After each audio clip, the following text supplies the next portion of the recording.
participants to log in, and we will begin the webinar shortly. Thank you.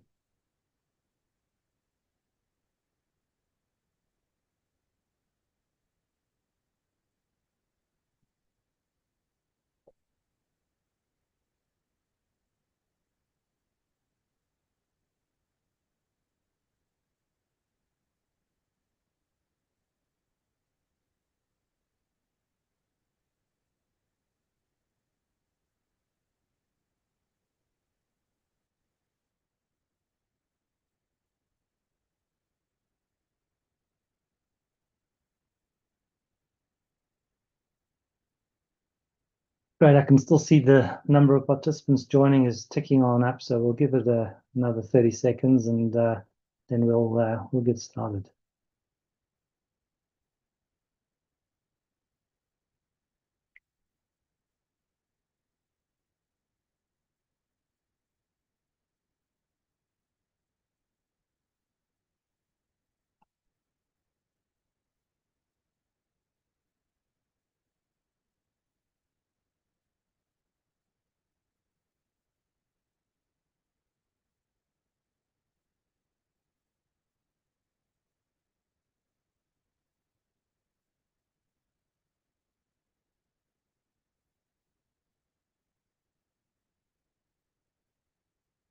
Okay, well, hello everyone, welcome, and thank you for participating in the second of our three-part webinar series, ISSA 5000 in Focus.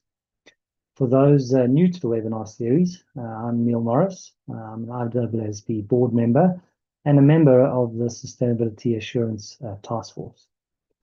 I know we always get this question, so before I kick off the webinar today, I want to let you know that the webinar will be made available to you along with the slides after the presentation. This series takes us through ISSA 5000 from engagement acceptance, so right up front, assessing risks, designing and performing procedures, and finally through to concluding and reporting, which will be next week's topic. Each webinar includes an explanation of ISSA 5000 with practical implementation insights.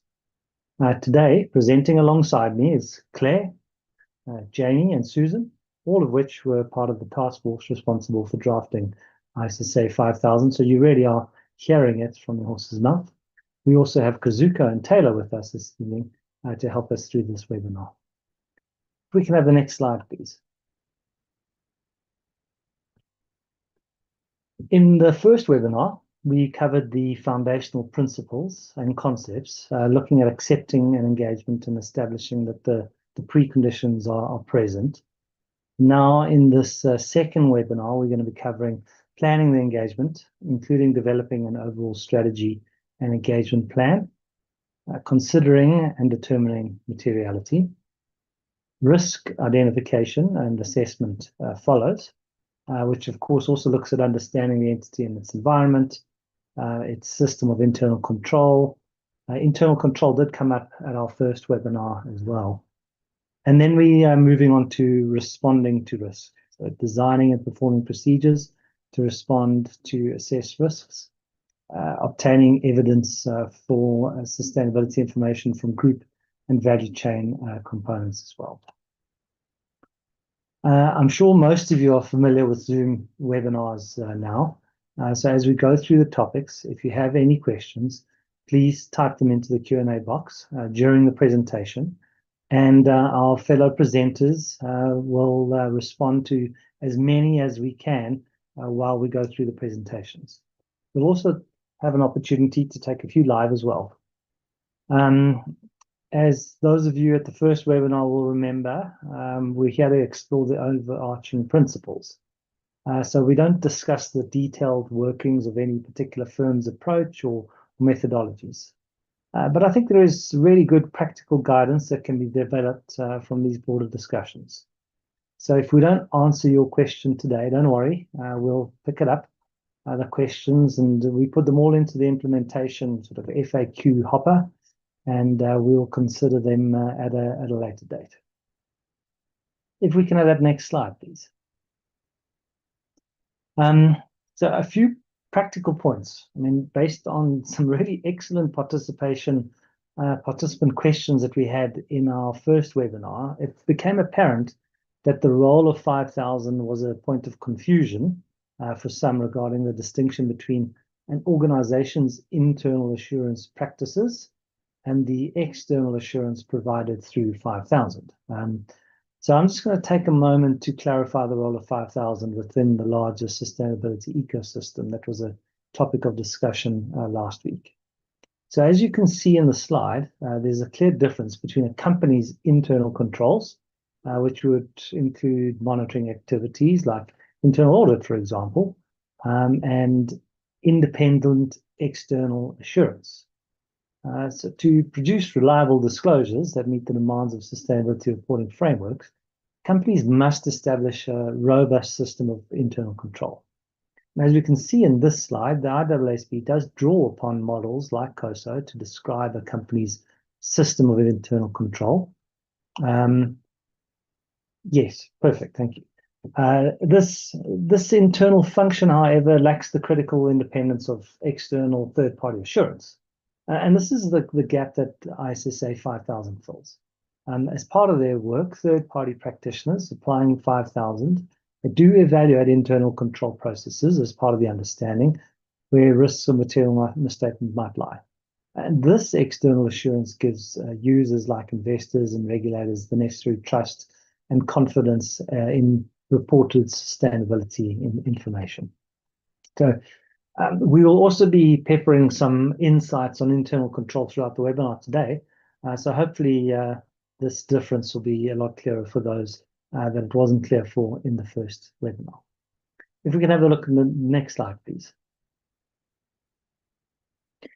So I'm now going to give you an introduction to planning the engagement, and then I'm handing over to Claire, who'll go into more detail on using the work of others and planning, followed by Jamie, who will cover risk, and finally Susan to talk about responding to the assessed risks. So the next slide, please. So 5,000, if you look at paragraph 95, requires the practitioner to develop an overall strategy and engagement plan, right? Including determining the nature, timing, and extent of plan procedures. That is the output, as shown on the right-hand side of the slide. And this is of an iterative process throughout the engagement. So the nature and extent of planning activities varies with the engagement circumstances, and adequate planning does help to devote appropriate attention to important areas, identify problems on a timely basis, properly direct, supervise, review, and when applicable, go and coordinate work done by other practitioners, perhaps even experts that might be needed in the engagement. As in any assurance engagements, key aspects of planning a sustainability assurance engagement include understanding that sustainability information that will be subject to assurance, the underlying records and information from which evidence will be obtained, and the best approaches to obtain that evidence, and then the resources needed to perform the engagement. We'll discuss in the next slide. This might be more complex for a group sustainability assurance engagement, but these principles of what, where, how, and by whom are still going to apply. So in developing the overall strategy and plan, the practitioner considers information obtained from the acceptance and continuance process, which we spoke about last week, or relevant knowledge from other engagements performed by the engagement leader for the entity. The engagement leader and other key members of the engagement team, they need to be involved in planning, along with any key practitioners, external experts. This includes discussions about the susceptibility of disclosures to material misstatement. So clearly, for a first-year engagement, when you look at the things that we've been considering here, the first-year engagement, the work effort is going to be more involved. Also, as I mentioned earlier, this process is iterative. You can see that looping back. So the assurance plan might need to be revised as the engagement evolves. There could be a result of unexpected events, changes in conditions, or evidence that you obtained, and that then circles back into that iterative process. Next slide, please. So as I mentioned, planning for a group engagement is likely to be more complex. And so before we consider this further, it's important to understand how groups, value chains, and reporting boundaries interact and how they're described in the standard. So value chains, as a start, are not defined in 5000. Most likely this is going to be in the reporting frameworks. And they describe them differently, but we've included a general description in our implementation guide that explains that the value chain encompasses all the activities and processes involved in creating a product or service, from raw material extraction to end-of-life disposal or recycling. So a group defined by a legal or financial control and typically covering the parent company and its subsidiaries, that they will have value chain activities. But as value chain activities relevant to the entity expands to include both upstream suppliers and downstream customers and end users, the sustainability information in the reporting boundary will extend beyond the normal financial reporting group. So to keep it simple, one value chain entity outside the group, say the supplier on the slide, specializes in mining ore and coking coal, then processing them to produce the steel used for vehicle body panels and frames, and sells these to a group manufacturing subsidiary. Right? Then another subsidiary of the group handles outbound logistics, sales, and marketing for all of the group's vehicles. And then outside of the organization, you've got customers. These are the final customers who purchase the vehicle. Now, the framework criteria may specify the extent of reporting boundary, but in other circumstances, the reporting boundary might actually be determined by the entity itself. I think a critical component for performing group engagements is that a component, the definition of a component as a standard is shown on the slide. It's consistent with what you'd get in the group audit in 600. This is very different to subsidiaries and parents or the financial reporting group. I mean, it's important that components it's a practitioner-driven concept. It's the lens that the practitioner uses to determine the most effective, efficient approach to obtaining the evidence on the engagement. You won't necessarily be obtaining evidence subsidiary by subsidiary, but you're going to be getting it component by component, which you've determined yourself. So for simplicity, we've aligned the terminology to focus on group components falling within the traditional financial reporting group, and then value chain components falling outside. So those will be two splits that you see. So let me summarize quickly. The reporting boundary extends beyond the group's legal structure. You can see that. Practitioner components can be group components or value chain components. And components are determined by the practitioner for the purposes of planning and performing the engagement, and they're not the legal structure of the entities. Let's continue this on the next slide. So here, as I mentioned earlier, the fundamental principles of developing the overall audit strategy and audit plan are the same for all engagements, but there are some unique considerations that come into play when planning group engagements. First, for all assurance engagements, the most appropriate approach to planning and performing procedures is it's a matter of professional judgment.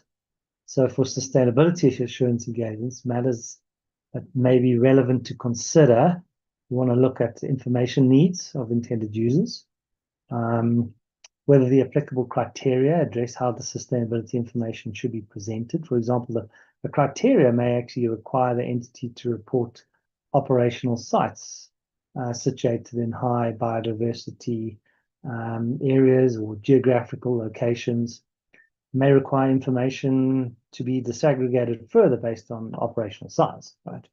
The entity's reporting policies would be another consideration. The extent to which sustainability information is processed using common information system, controls, common units of measure, that would be an important factor. And then whether the disclosures relate to similar or interconnected topics, aspects of topics or characteristics. And this is all about grouping of disclosures. Come back to this concept a little later, as it's relevant to the way that the practitioner thinks about components for the purposes of planning and performing the engagement. So as shown on this slide, in planning a group engagement, the practitioner is required to determine the sustainability information on which assurance work will be performed, and the source of the information and the resources needed to perform the procedures and obtain the evidence. These determinations are influenced by a number of factors, as you can see on the slide. So, of particular importance in determining the entities or business units at which assurance work will be performed is this extent of disaggregation of information, geographical spread, and whether there's specific locations with sustainability information that's important to intended users. Regarding the resources needed to perform procedures and obtaining the evidence, a key determination is whether to involve component practitioners. That determination depends on the extent to which information is available at a group level, degree of centralization of entity systems, and whether component practitioners may have greater experience or maybe more in-depth knowledge about local laws, regulations, business practices, language, culture. Those are definitely key factors to incorporate into your thinking. What's important to note is the assurance work need not be performed based on the group's legal structure, as we spoke about earlier. So you're going to group using your professional judgment. You're going to determine those components based on risk. This is going to allow the practitioner to combine multiple entities into a single component. And you can target a single value chain entity outside of the group as a value chain component, and really is consistent with the ISSA 600 for group audits. Now, whether the sources of information are in the group or value chain components will usually have an impact on how that evidence can be obtained, sufficiency and appropriate of that evidence. And this will be especially true in an entity's first year of sustainability reporting, where upstream, downstream reporting of sustainability information, it's going to be new, and group management wasn't previously required. So I'm going to hand it over to Claire, and she's going to go into more detail now on using the work of others as well as further planning. Thanks so much, Neil. So, Neil, you spoke about the involvement of component practitioners in a group engagement, and they're part of the engagement team. So now I'm going to talk about using the work of others external to the engagement team, and I'll cover 3 resources that may be used: the work of another practitioner, the practitioner's experts, and the internal audit function. So firstly, another practitioner. The concept of another practitioner was discussed in the first of our webinar series, and I'll explore this in a bit more detail in a moment and use an example. But for now, I'd point out that ISSA 5000, actually in paragraph 50, includes the requirements that address the steps to be taken and the conclusions that need to be reached to provide a basis for the practitioner to be able to use the work of another practitioner. Those requirements include the matter shown on this slide, which are further addressed in the implementation guide that you can refer to. The standard also introduces the concept of a one-to-many report. This is further explained in the standard and the guide, but it's similar in nature to a report issued by a service auditor in relation to a service organisation. Now, this area is new and evolving, but the ISSB was of the view that this form of reporting may likely evolve to address the information assurance needs of various reporting entities across a value chain, hence a one-to-many report. If that one-to-many report is available and the practitioner needs to use such a report, ISSA 5000 requires the practitioner to determine whether that assurance report provides sufficient appropriate evidence for the practitioner's purposes. Moving on to the practitioner's expert. Similarly to using the work of another practitioner, when the practitioner himself has determined it necessary to use the work of a practitioner's expert, ISSA 5000 includes requirements that address the steps to be taken and the conclusions that need to be reached to provide a basis for the practitioner to be able to use that work, and that's set out on this slide. A practitioner's expert can be either an internal expert, so whilst I did say this slide was about only external resources, an internal expert will be part of the engagement team, or the practitioner's expert may be an external expert, so not part of the engagement team. The requirements and guidance in the standard generally apply to both, though. But when using the work of an external expert, in addition, the practitioner is required to inquire regarding interests and relationships that may create a threat to the expert's objectivity. So there is a slight difference there because they're not subject to the engagement team quality management. Lastly, the internal audit function is covered in ISSA 5000, paragraph 59, that includes requirements that apply if the practitioner plans to use that work of the internal audit function, which will likely also evolve as practice matures. As a reminder, internal auditors providing direct assistance are not members of the engagement team, and in some jurisdictions, that work is not allowed to be used. Importantly, when using the work of others, alternative or additional procedures are required if the practitioner determines that the evidence obtained from that work is not adequate for the practitioner's purposes. Next slide, please. So continuing on with using the work of others, I'm going to talk a little bit more now about another practitioner and the circumstances in which the practitioner may want to use the work of another practitioner. As another reminder, another practitioner is a firm other than the practitioner's firm that performs work that the practitioner intends to use for the purposes of the sustainability assurance engagement, and the practitioner is unable to be sufficiently involved in that work. Individuals from another practitioner who perform the work are not members of the engagement team, as I mentioned previously. So the standard does acknowledge that the practitioner would ordinarily be able to be sufficiently appropriately involved in the work of another. Sorry, I meant to say not. They would not be able to be sufficiently appropriately involved in the work of another practitioner at a value chain component. And that may be due to a number of reasons. For example, the work of another practitioner is usually performed in the context of a separate engagement, and that engagement may have already been performed for a different purpose. The practitioner's access to the work of that firm may be restricted by law or regulation, or neither the entity's management, nor the practitioner have any rights of access to that work of the other firm as it relates to that value chain component, which is outside of the control of the entity. So this slide does actually have a scenario there on the right, and a possible scenario which is stepping through another practitioner in the circumstance where they performed an assurance engagement on greenhouse gas emissions associated with an upstream value chain component. In this case, a supplier. The supplier receives an assurance report intended to be used by many different reporting entities. That is, as I explained previously, a one-to-many report. After applying the requirements of ISSA 5000 related to using the work of another practitioner, the practitioner determines that the work of the other practitioner can be used as evidence for the purposes of the sustainability assurance engagement, and the scenario on the screen gives a little bit more detail about that.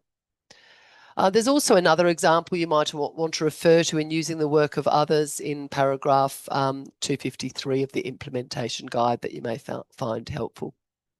Next slide, please. So now I want to talk about grouping of disclosures that Neil mentioned earlier. And this is very relevant to the way the practitioner thinks about components for the purpose of planning and performing the engagement.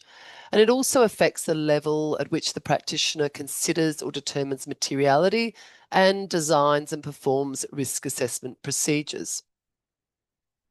So I'll address materiality further in a moment, but let's first take a closer look at why the groupings of disclosures are important and how this could be done, working through an example.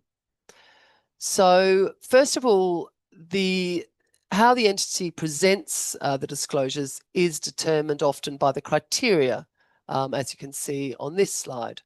Whether and how the practitioner may further group the disclosures for the purposes of planning and performing the engagement is a matter of professional judgment. And on this slide, we're looking at management's groupings. So the practitioner may choose to group the sustainability information consistently with this grouping that management has that we're presenting on the slide, or they might decide there are other logical ways of doing so. So, for example, in this case, disclosures with the common attributes can be grouped. It's important to keep in mind, however, that some topics and aspects of topics are more capable of being grouped than others, given the wide range of sustainability information. Importantly, care needs to be given when grouping disclosures so that the risks of the material misstatement are identified and responded to appropriately. So ISSA 5000 in paragraph 8 to 87 provides examples of possible ways the practitioner can group the disclosures, and the implementation guide also provides a more comprehensive example, and this is what I'm going to briefly explain now and set out on the screen. So this table that you see of how management have elected to present the disclosures related to biodiversity impacts, ecosystem services, and habitats protected or restored, provide the example that management has presented the disclosures together related to governance for the three topics. So governance is all grouped together in Group A for all three topics. On the other hand, management has, for example, presented the performance metrics at the bottom of this table separately for each of the topics in groups E, F, and G. It's also done that for groups B, C, and D above that as well. So that's management's grouping. So let's move to the next slide, please. And we will look at, now we'll look at the practitioner's grouping. So the practitioner considers how and why management has aggregated or disaggregated the sustainability information, which we just talked about. That may be based on multiple factors, including the applicable criteria and the information needs of intended users. In this case, the practitioner determined that management's approach is a good starting point, which it normally should be and would be, but concluded that some different groupings would provide a more effective approach to the engagement. So, for example, the practitioner decided to use management's grouping for the disclosure related to governance, so that's still Group A, and the risk and opportunity assessments for habitats protected or restored, so that remains Group D. But the practitioner decided that some modifications to management's grouping for the disclosures related to other aspects were based on the nature of the matters and other factors. So, for example, they regrouped these. For biodiversity impacts, the practitioner determined that risk and opportunities can be considered together with the related performance metrics, because the same management team is responsible for both the assessments and the performance metrics. Therefore, the practitioner concluded it would be more effective to perform procedures on an aggregated basis. That's shown in Group BB on this slide. For ecosystem services, management's Group C, the practitioner concluded it would be more effective to split these up, to perform procedures separately on risks and opportunities. That is Group C and CC on this slide. And finally, for performance metrics related to biodiversity impacts and ecosystem services, management's Group F and G, the practitioner decided that the testing approach would be different for qualitative and quantitative disclosures, and therefore split these disclosures accordingly. So, to summarize, how the practitioner chooses to group the disclosures is a matter of professional judgment. Management's approach is ordinarily a good starting point, but may not always be the most effective and efficient way to approach performing the procedures and gathering the evidence. Next slide, please. So now I'll move on to materiality, and we mentioned materiality a few times already. So let's take a closer look at the underlying principles and related requirements in ISSA 5000.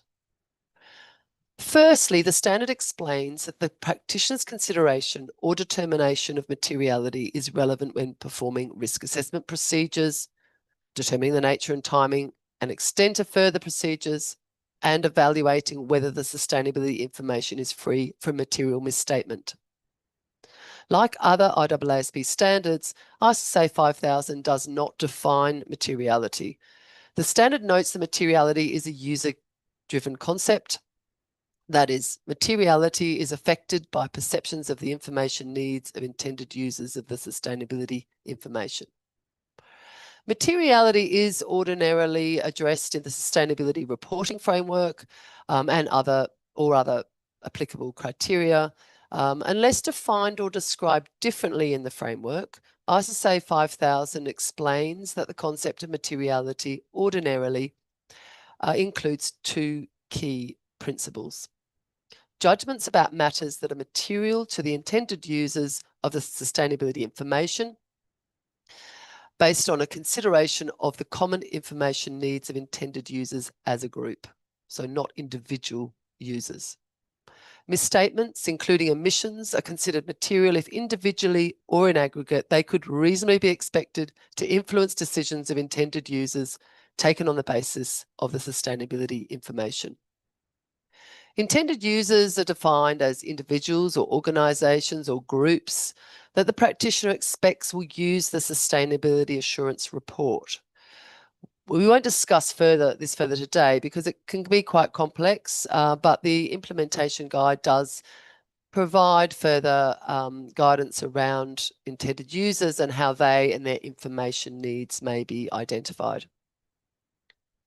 So, with these principles in mind, what does ISSA 5000 require with respect to materiality? Firstly, there's a difference between qualitative and quantitative disclosures.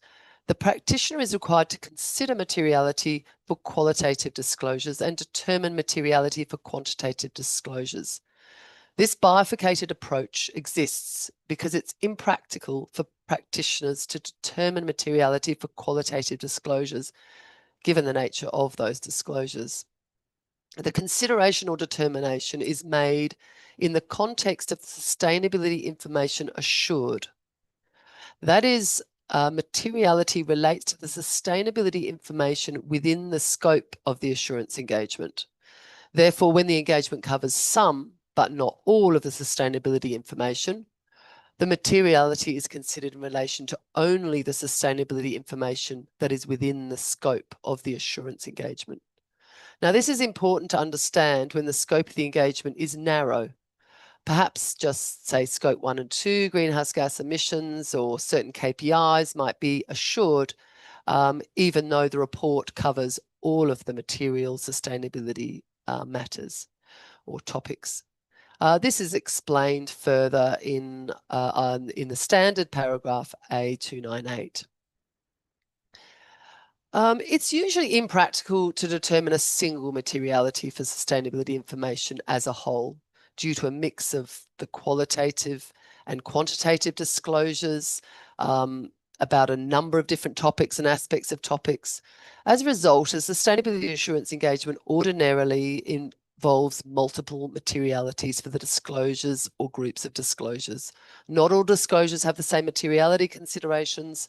For different disclosures, the same intended users may have different information needs, a different tolerance for misstatement, or the disclosures may be expressed using different units of measure. For example, intended users may place more importance on information about food or drug safety than they do on information about recycling of non-hazardous waste, because the consequences of poor safety standards in food or drug production are likely to be more serious to human health than those for not recycling non-hazardous waste. They may therefore have a lower tolerance for misstatement of the information about food and drug safety than about recycling of non-hazardous waste. It's important to note that the practitioner is also required to determine performance materiality for quantitative disclosures. Like other ISSB standards, this is to address aggregation risk. Aggregation risk arises because the sustainability information may be disaggregated and the practitioner may be designing and performing assurance procedures separately on that disaggregated information, as we saw on that previous slide with the table of how the groupings were for that in that example. Determining performance materiality involves professional judgment and takes into account the extent of disaggregation of the disclosures and the expectations about the nature and frequency and magnitude of misstatements of the disaggregated disclosures. One final point, the applicable criteria may also address both financial and impact materiality. That is the notion of double materiality. ISSA 5000 does provide some high-level guidance when the entity is required to apply both financial and impact materiality. So, to sum up, materiality is a matter of professional judgment. Sustainability assurance engagements often involve multiple materialities, and we find that this area always generates a lot of questions.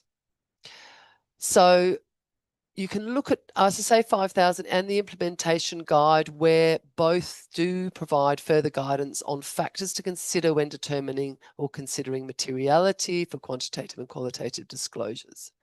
The development of further guidance, such as frequently asked questions, we're currently exploring doing that for you as well. So, Neil, I'm sure everyone's wondering what the experience of practitioners has been in planning for these engagements, given this is for many new and evolving area of reporting and assurance. So, to spice things up a little, I'll hand over to you to give us your insights on what planning looks like in practice. Thank you, Neil. Thank Next you, Claire. slide. I mean, so what does it all mean for practitioners in planning their engagements? I think you'll see a few comments on the slide that you know, these are things that we would have heard from practitioners. I won't run through all of them, but it takes detailed consideration. I think in particular planning is complex for group sustainability assurance engagements. It's going to be covering a wide range of different disclosures, different entities, different jurisdictions. So I think that's a complexity. In some ways, I think it's more challenging than for a financial statement audit, just because of the wide range of information. And the information's just got a few more complexities, a couple of nuances. The reporting frameworks are evolving. So, you know, materiality is different across the different indicators. So I think that makes it perhaps more challenging at times than for a financial statement audit. I don't want to make this all about the things that are hard. I think subsequent years, you will find that it gets easier and easier. So there are going to be less surprises. You can draw on that prior year experience. So planning is definitely going to become easier. But you're going to have to put the work in the first year. So, you know, get that work done, and you can then draw on it in the future. I think the last thing I'll finish on here is that it can be done. It's new. I guess look at the newness as exciting. Particularly, you know, we're moving beyond greenhouse gas emissions to an entire sustainability report for some. So practice will mature, entities will become more accustomed to assurance, and the disclosures that we're looking to audit will become more familiar. So this it can be done. There's lots of hope. So yeah, that's kind of where we are at the moment. I think lots of learning for everyone.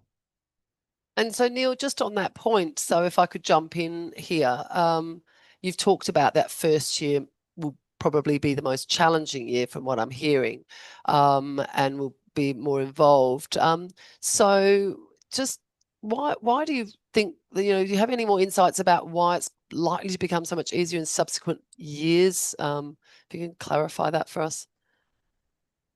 Sure, Claire. I mean, so I think when the practitioner hasn't conducted a sustainability assurance engagement for the entity before, or perhaps we've only done a narrow scope engagement, there's a significant amount of work that we're going to have to do to understand the entity, understand the group, if applicable, identify topics, other assurance providers that could be within this value chain, where the evidence is located, what the internal and external sources might be.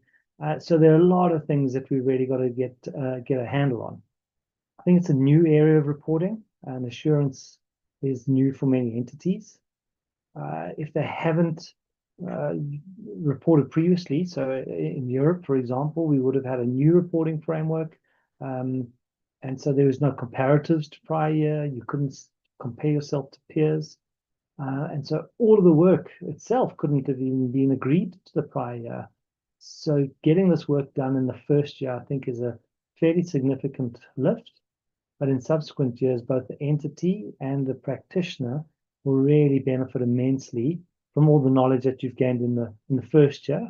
And I think you'll just now be in a position to update that knowledge rather than starting from scratch. And those will be some of the efficiencies that you'll get coming through here. So look, hopefully that covers planning, and I'll now turn it over to Jamie to talk about risk identification and assessment, starting on the next slide. Thank you, Neil. As Neil introduced earlier, I'm Jamie Shannon, a technical advisor on the ISSA, and I will be taking you through the risk identification and assessment process. The identification of risks of material misstatement is critical in directing the assurance practitioner's work effort. Focusing on obtaining evidence on material disclosures where there's potential for misstatement, and those that are likely to also be of most relevance to intended users' decision-making, supports an effective and efficient engagement.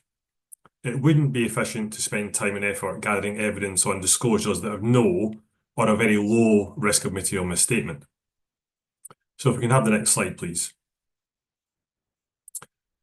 The practitioner's overall strategy and engagement plan is informed, amongst other things, by the identification and assessment of the risks of material misstatement, whether those result from fraud or error.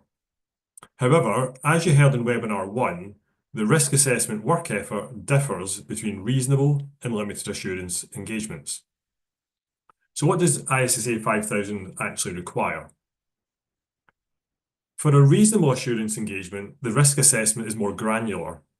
Risks are assessed at the assertion level for each individual disclosure. This means considering assertions such as completeness, accuracy, occurrence, and so on, and whether those assertions could give rise to risks of material misstatement for a particular disclosure.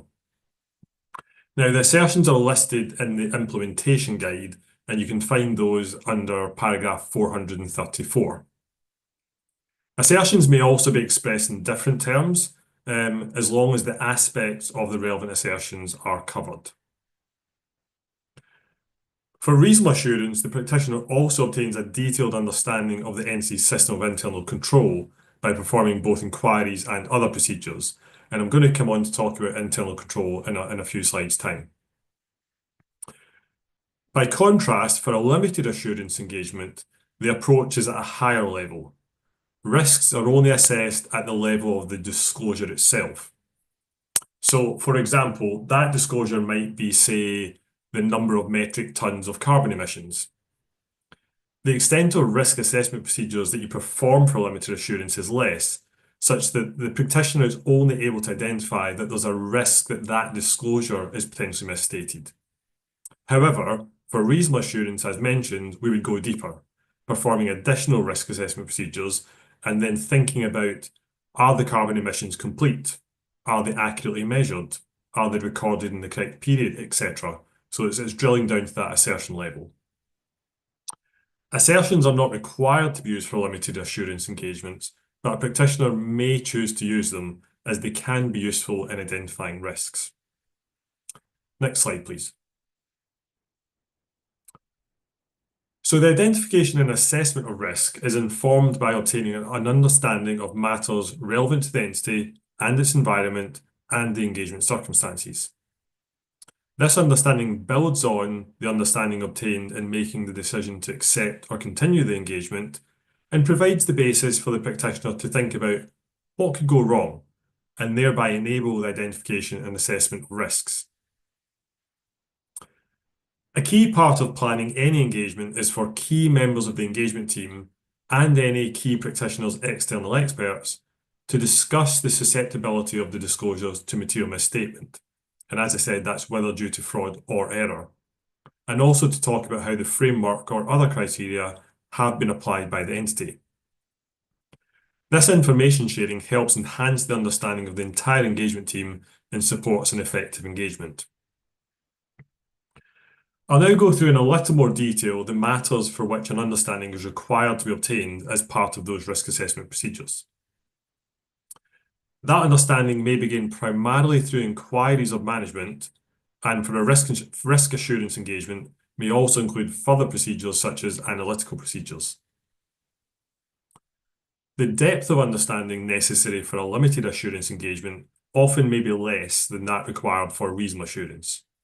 And as already mentioned, there are some specific differences when it comes to understanding the entity's system of internal control, and I'll come back onto that on the next slide. So, what do we need to understand? Firstly, we need to understand the sustainability matters and the sustainability information itself. And that includes the characteristics of events or conditions that could give rise to a material misstatement. And that could be impacted itself by the complexity of the sustainability information, the extent of judgment required of management, and the extent of any uncertainty in measuring or evaluating the sustainability matters.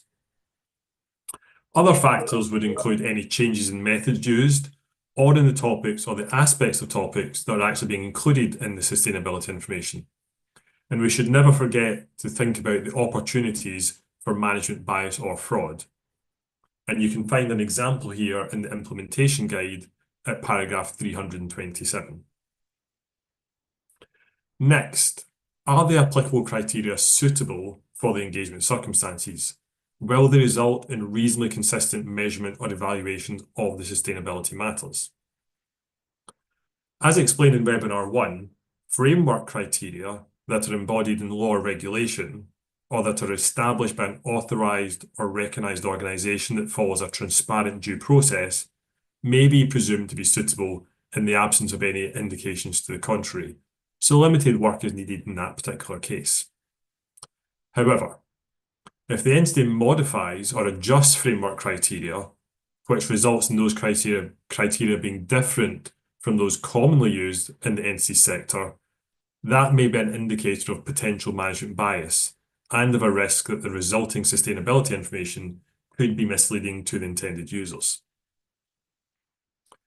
For entity-developed criteria, the practitioner will consider the reasons why the entity developed their own criteria and whether they're suitable, taking into account whether those criteria are relevant, complete, reliable, neutral, and understandable. Part F of the implementation guide goes into greater details on the characteristics of suitable criteria. The criteria also need to be available to users. Normally, a framework will be publicly available.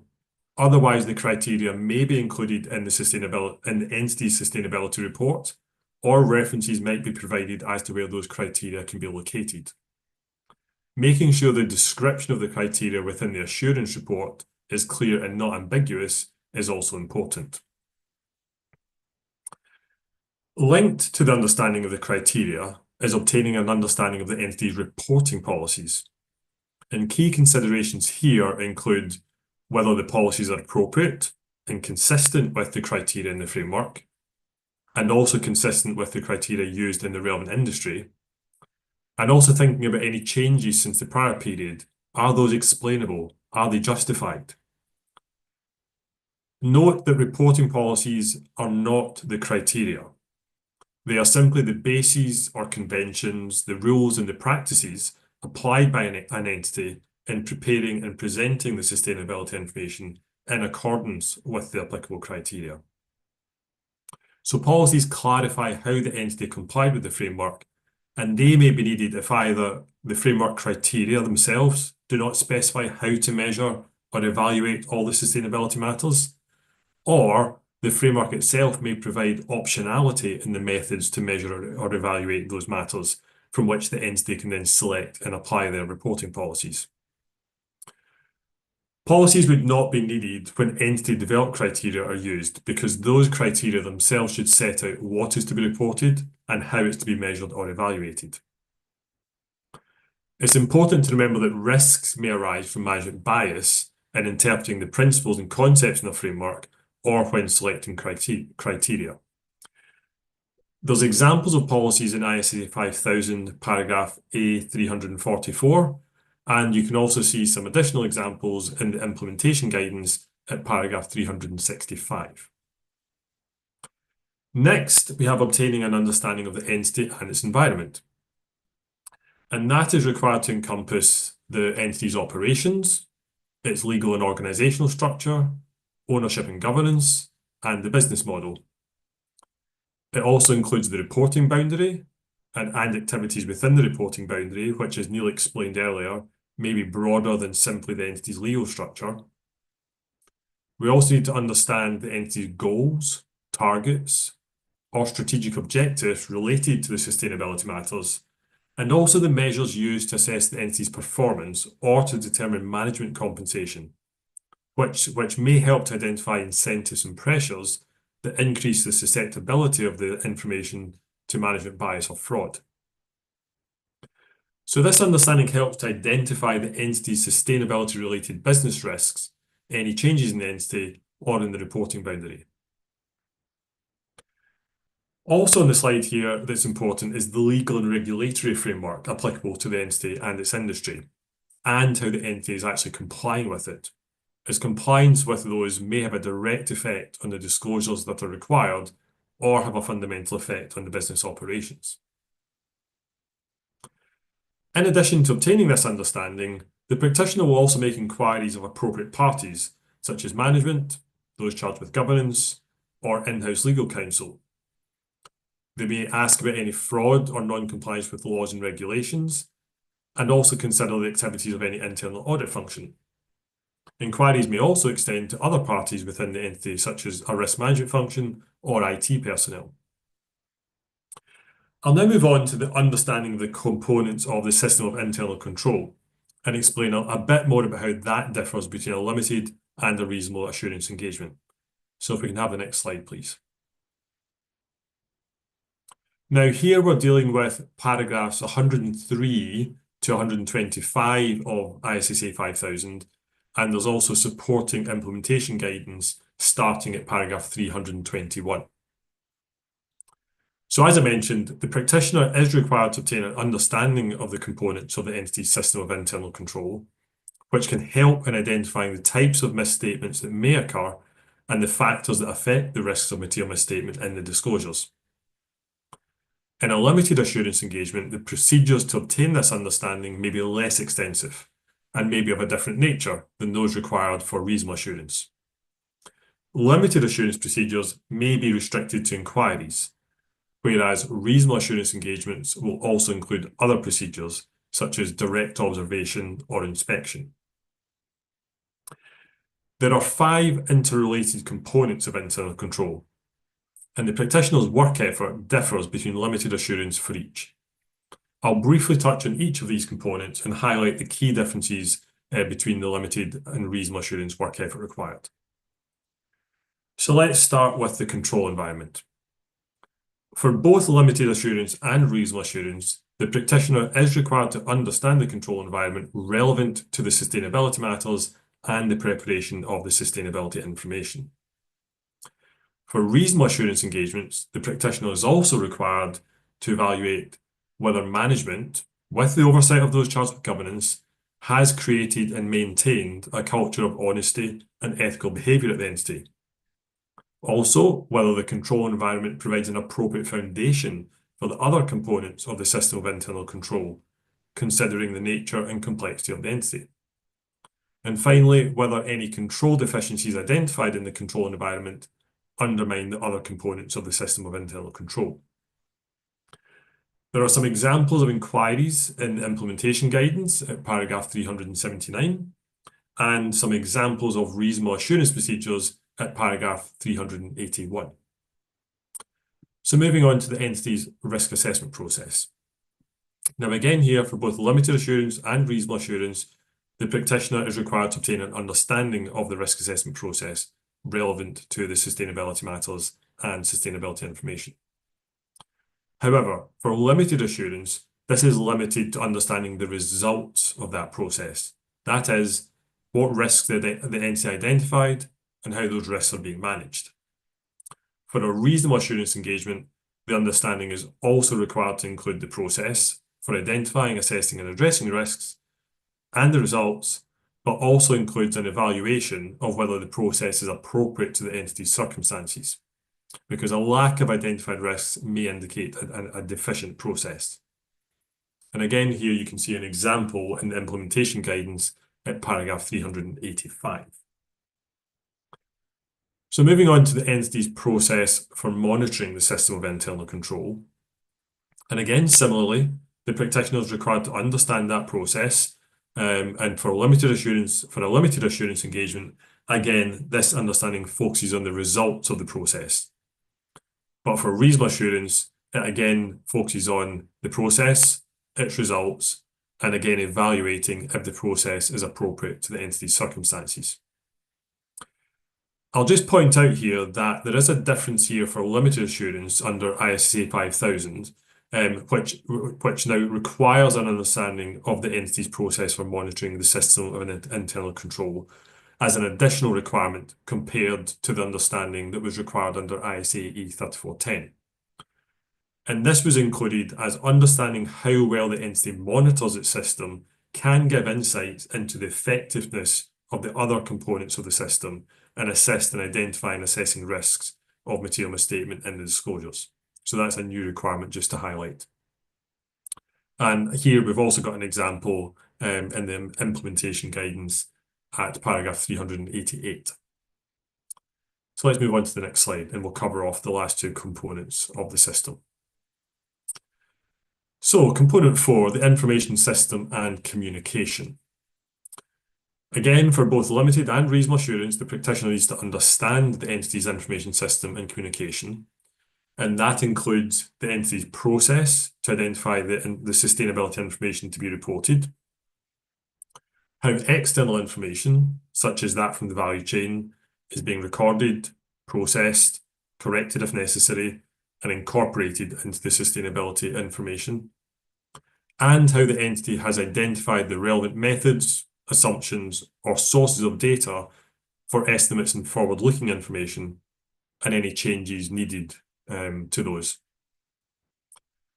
So based on all that understanding, the practitioner evaluates if the component appropriately supports the preparation of the sustainability information. And here, unlike the other components, this requires an evaluation for both limited assurance and reasonable assurance. And the reason for that is because the information system is so fundamental to the actual preparation of the sustainability information. So if this component isn't working, there's a serious problem. And again, there's examples here in the implementation guidance at paragraph 389. So maybe just spending a little bit more on the entity's process. So the entity's process to identify sustainability information to be reported is something quite unique to sustainability reporting when compared to financial reporting.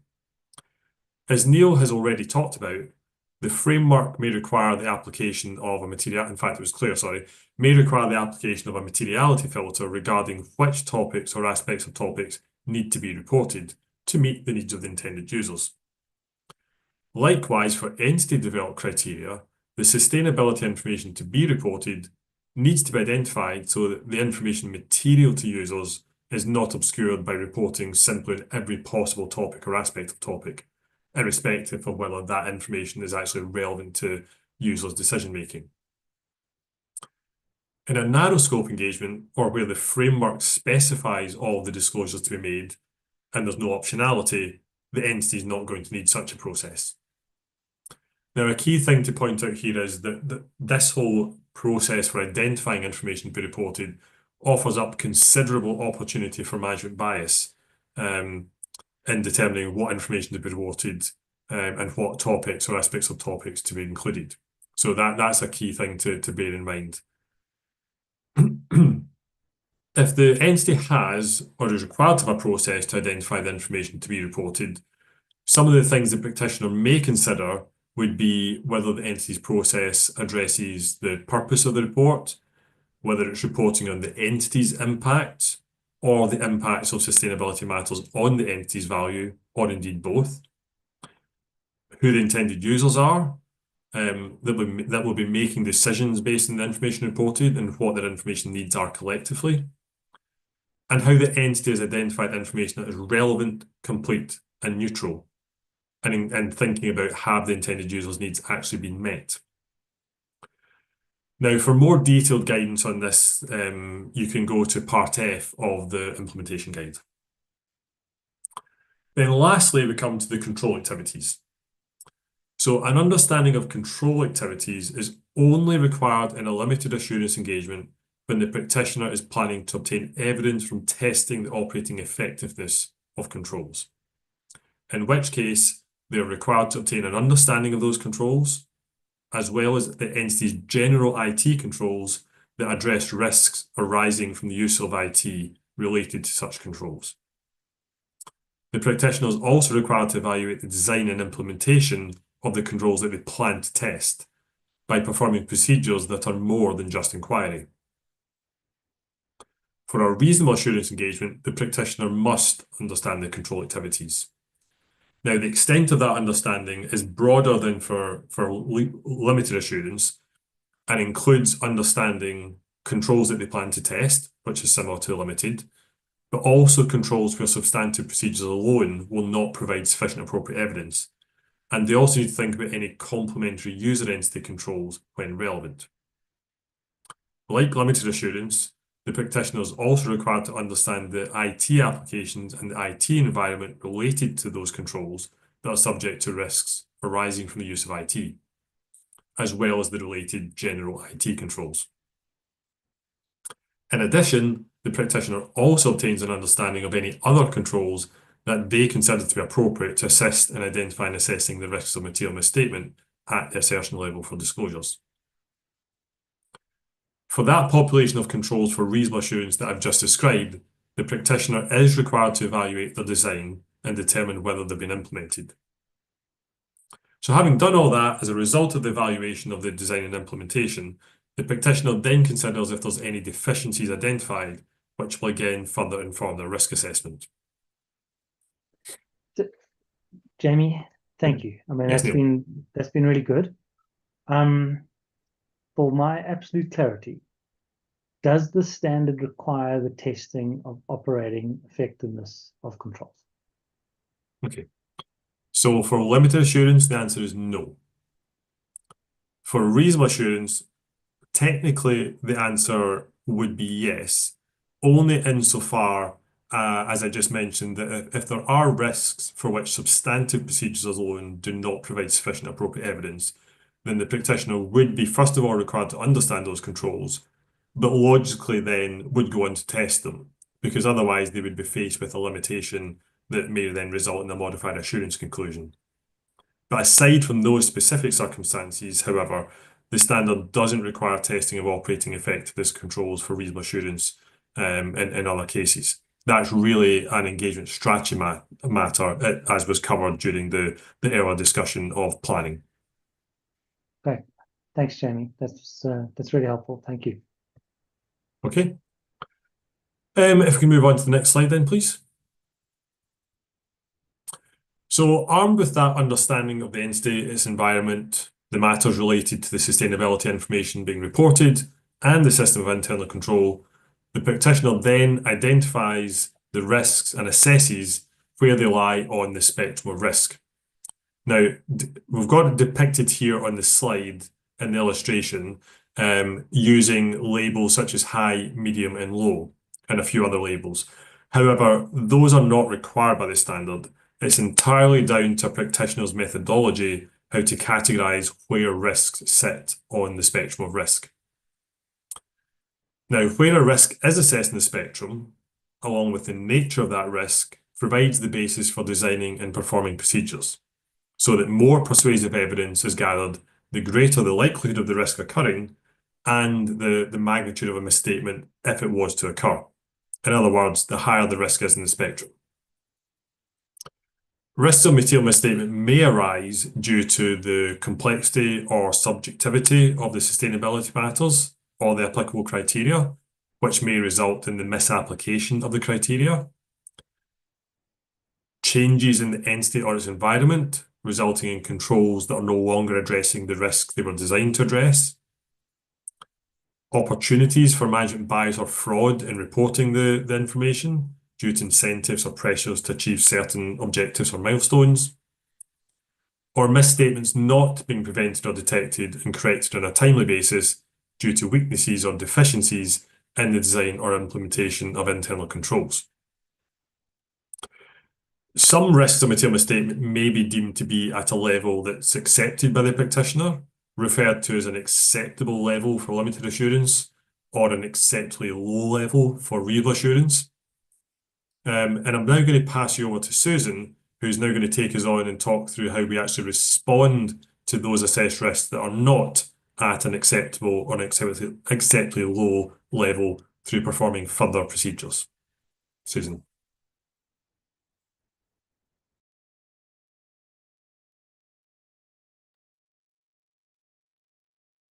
Sorry, I forgot to unmute myself.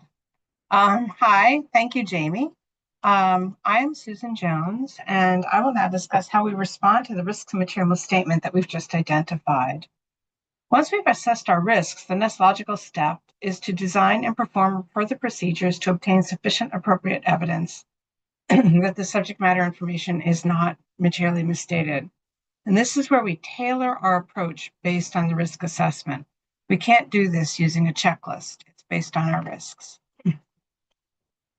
Next slide, please. So we've completed our risk assessment, and we have a map of where the risks lie.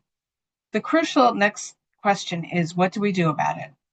The single most important takeaway is that our response cannot be a one-size-fits-all checklist approach. It must be directly tailored to response. It must be a directly tailored response to the specific risks we've identified. To do that, we essentially ask ourselves a series of critical questions. The first is this a limited assurance engagement or a reasonable assurance engagement?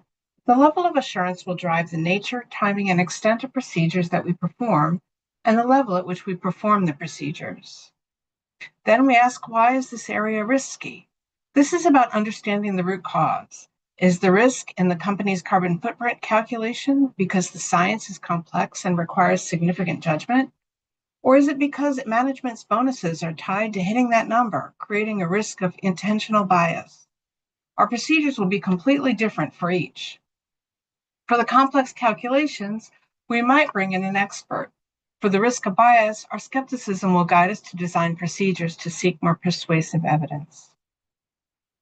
Then we ask, do I want to obtain evidence from controls?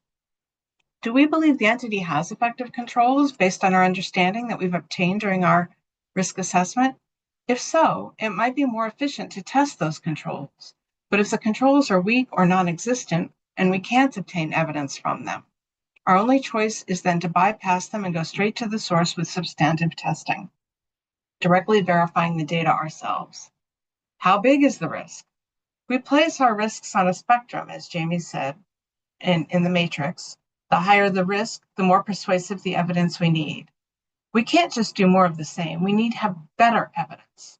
This means increasing our sample sizes, performing more rigorous tests, or seeking external confirmation instead of relying on internal inquiries. And finally, we ask, can we or should we perform procedures at an interim date with less extensive roll-forward procedures? Or should we perform procedures at or near period end to reduce the risk of misstatements arising during the intervening period? Next slide, please. Most risks are specific, a potential area in one disclosure. We can target that specific risk with specific procedures. But sometimes we find a problem that threatens the integrity of the entire report. This may happen, for example, if we identify deficiencies in the control environment that undermine the other components of internal control. We may identify these deficiencies when obtaining our understanding of the system of internal control. There are other red flags that might lead us to believe that there are deficiencies in the control environment, even if we had not thought so after understanding the system of internal control. For example, if we suspect fraud or non-compliance with laws and regulations, or we just find misstatements sprinkled through multiple disclosures. These are indicators that other components of internal control are not supported by the control environment. These circumstances make it challenging to identify the specific assertions or disclosures where material misstatements might pop out. These are pervasive risks of material misstatement that extend throughout the sustainability information. That is, risks not related to one disclosure or assertion, or a few disclosures or assertions. A fundamentally weak control environment requires overall responses. We might need to change our entire engagement strategy, assign more senior team members, or do more surprise tests, and shift our work closer to the reporting date. In addition, if we've identified fraud or noncompliance with laws and regulations, further actions are required relating to understand the effects on the sustainability information and the implication for the engagement, and we are required to communicate to management and those charged with governance. Next slide, please. So the core principle stated in paragraph 127 of ISSA 5000 is simple but critical. Our response must be tailored to the risk. If we've identified a high risk of misstatement, perhaps due to complex calculations or a weak control environment, we need to gather more persuasive evidence. A lower risk requires less persuasive evidence. To do this, we have two primary toolkits at our disposal. We have tests of controls and substantive procedures. So let's start with the test of controls. Here, we're answering the question, did the entity's internal controls actually work as they intended throughout the period?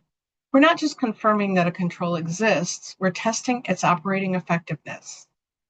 As outlined in paragraphs 132 to 138 of ISSA 5000, our procedures focus on three things: how the controls were applied, the consistency with which they were applied, and by whom they were applied. For example, if a control requires a manager to review and approve a monthly emissions report, our tests might involve selecting a sample of reports and verifying that the manager's approval is documented and that they followed the prescribed review checklist.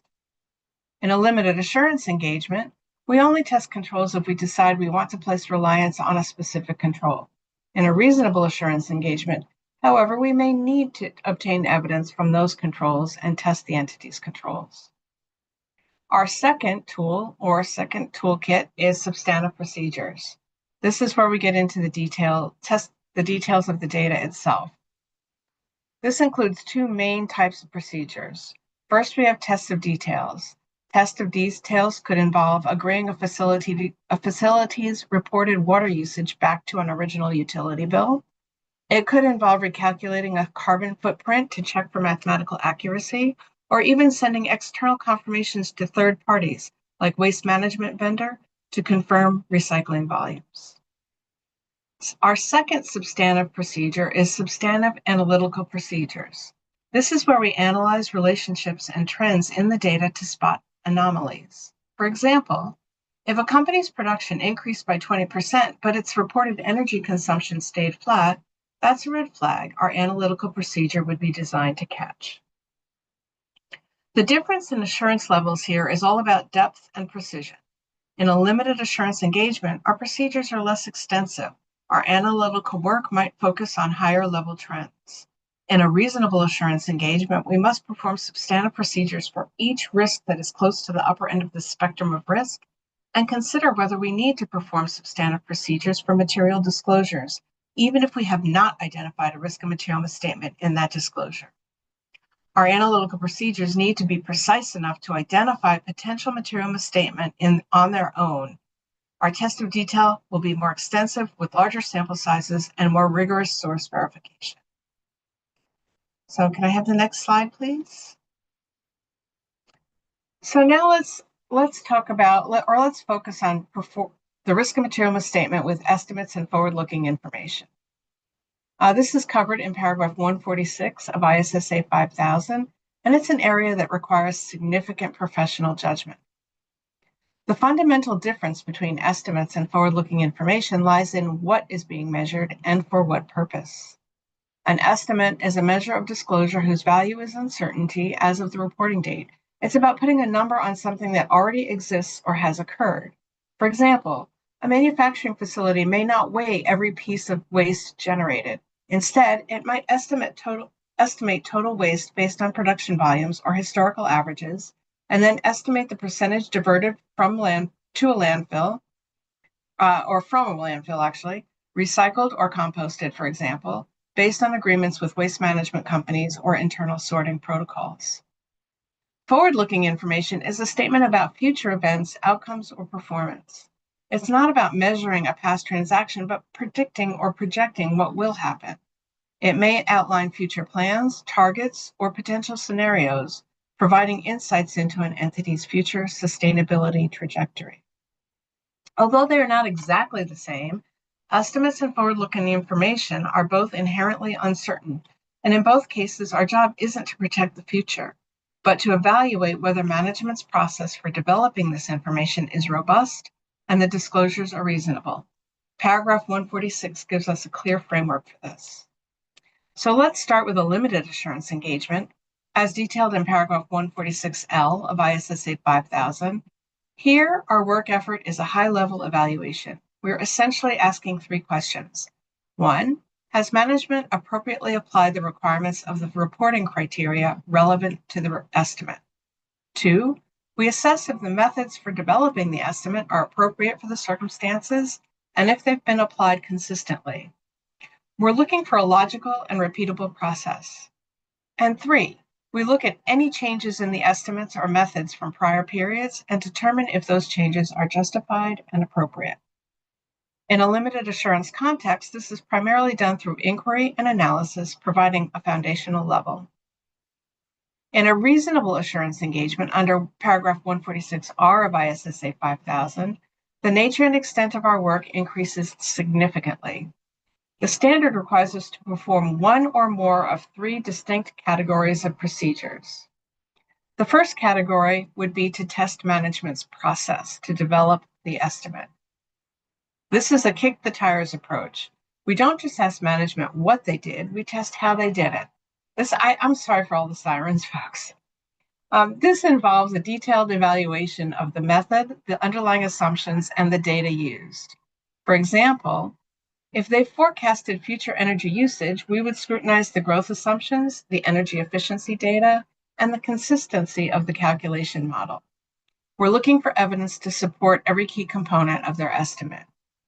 The second category of procedure is to develop an independent estimate. Sometimes the best way to test an estimate is to build your own. Here we can develop our own point estimate, or more commonly, a reasonable range. This serves as a benchmark against which we can evaluate management's estimate. If management's estimate falls outside of our independently developed reasonable range, it signals potential misstatement that requires further investigation. And the third category of procedures is to review subsequent events. This procedure involves using information that becomes available after the reporting period, but before we sign our assurance report.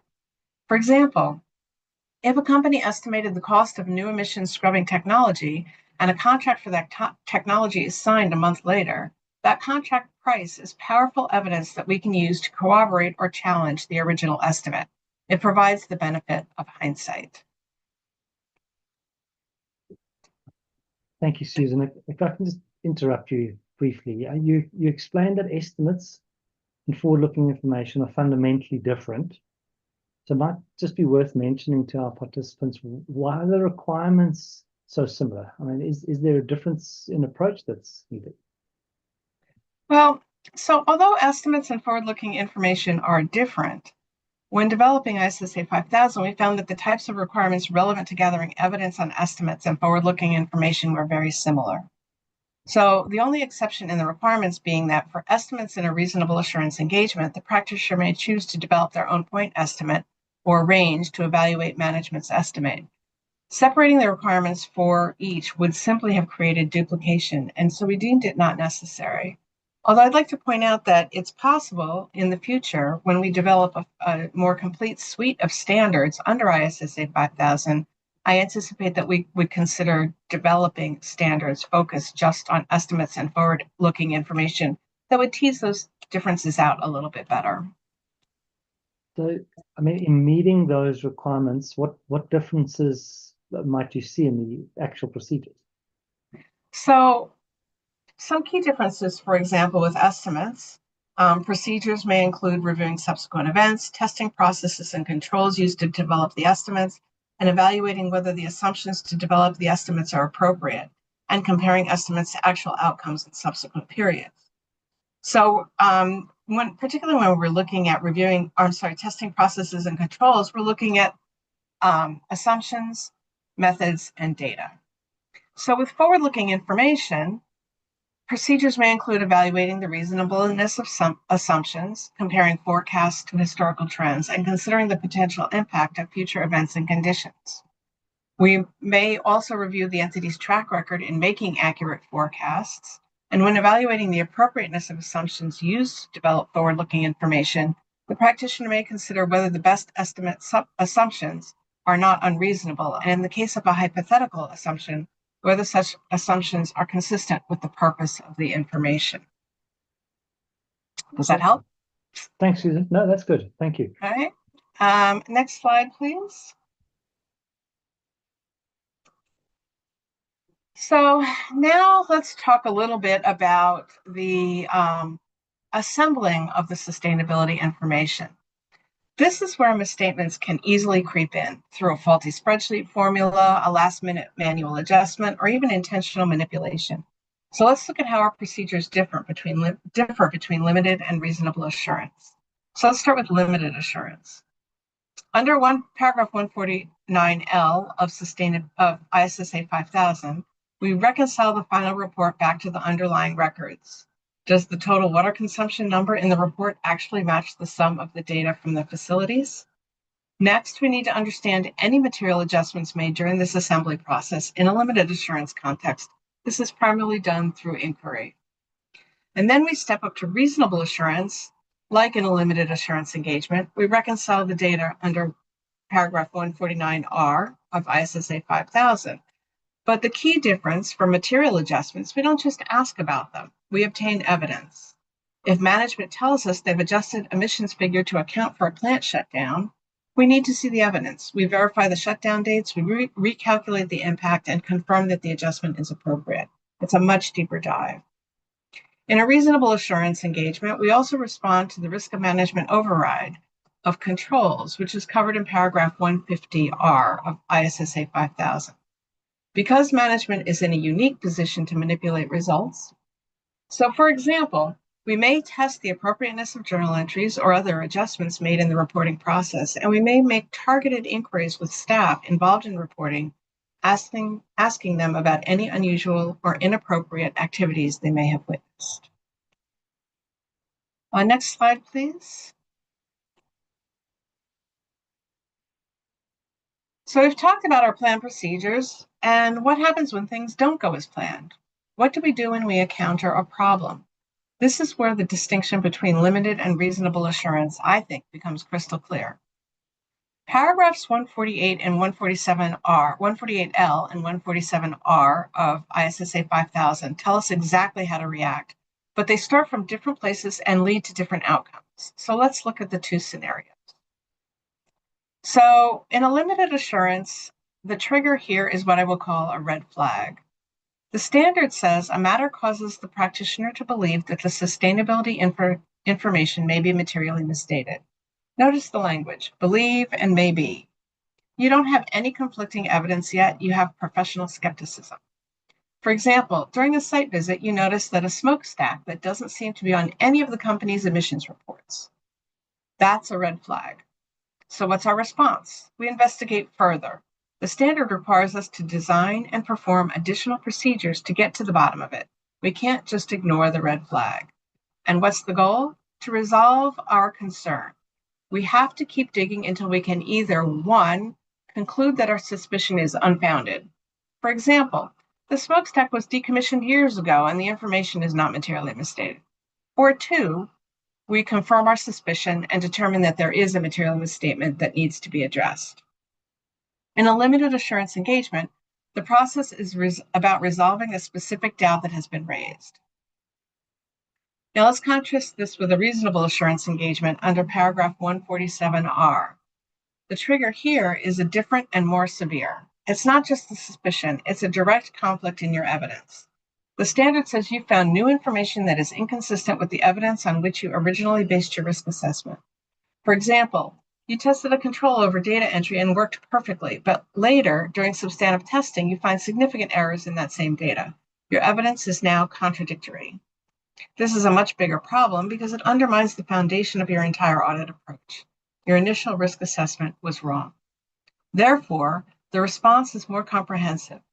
First, you may need to revise your risk assessment. The risk is higher than you originally thought. Second, based on this revised higher risk, you must perform additional procedures. You can't just resolve one inconsistency. You need to gather new evidence to support your reasonable assurance conclusion. You need to do enough work, once again, to be able to provide a reasonable assurance conclusion. If you cannot, you have a scope limitation, and you may not be able to provide a conclusion. In a limited assurance, a red flag triggers an investigation to resolve a specific doubt. It is a targeted response. In a reasonable assurance engagement, conflicting evidence triggers a fundamental reevaluation of your entire risk assessment and requires a broader response to ensure you still have enough evidence for your high assurance conclusion. So I believe this distinction captures the essence of the two types of engagement. One is about finding no reason for concern, while the other is about actively building a solid foundation for a positive conclusion. So now I will hand it back to Neil for questions. Thank you, Susan. So we're running pretty tight up against our timelines, but before we close, I did promise we'd cover some questions. I've got a few here that I want to get to.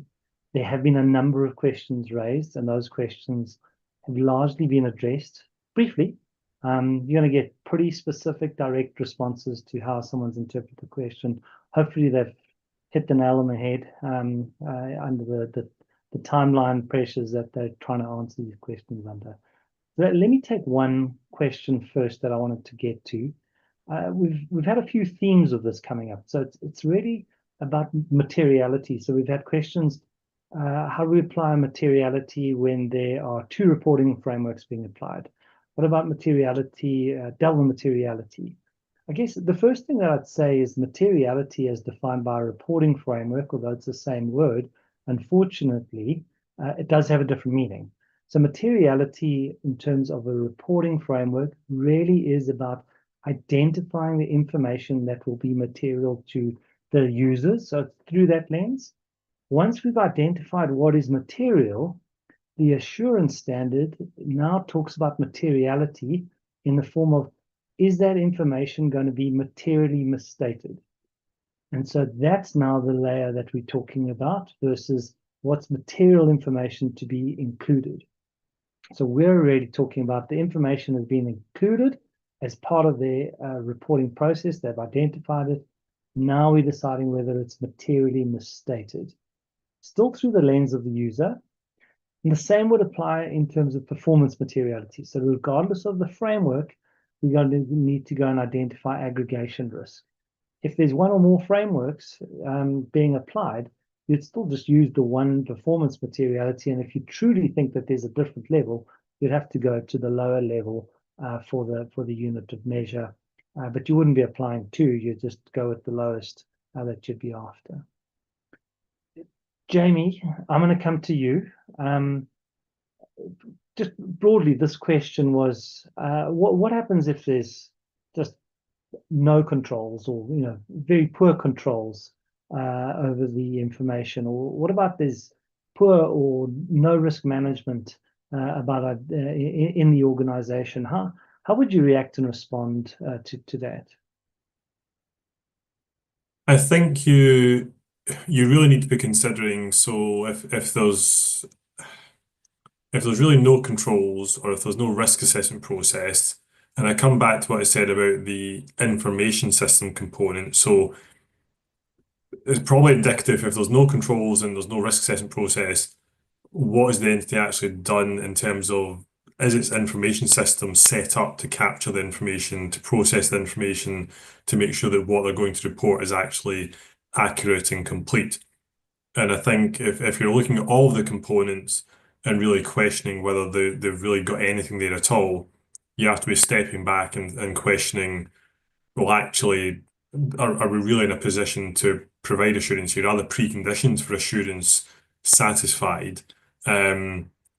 Should that engagement have been accepted based on your preliminary inquiries? So I think it's really a question of considering all of those and whether there's actually a basis for the entity to, first of all, report the information it needs to report, and whether they can actually provide evidence to support an assurance engagement.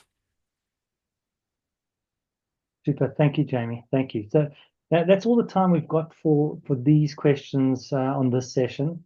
I do see there are some that we haven't quite got to. Don't worry, we will put it into our thinking.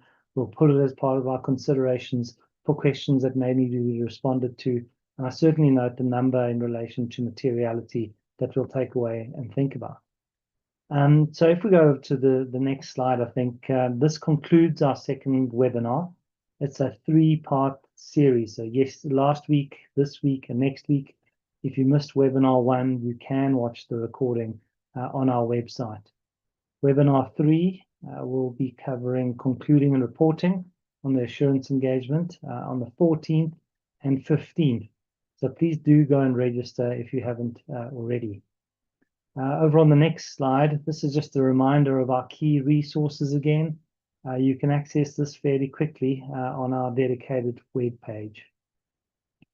And heading over to the next slide, this finally, just from all of us, a thank you for participating so enthusiastically in that question and answer box.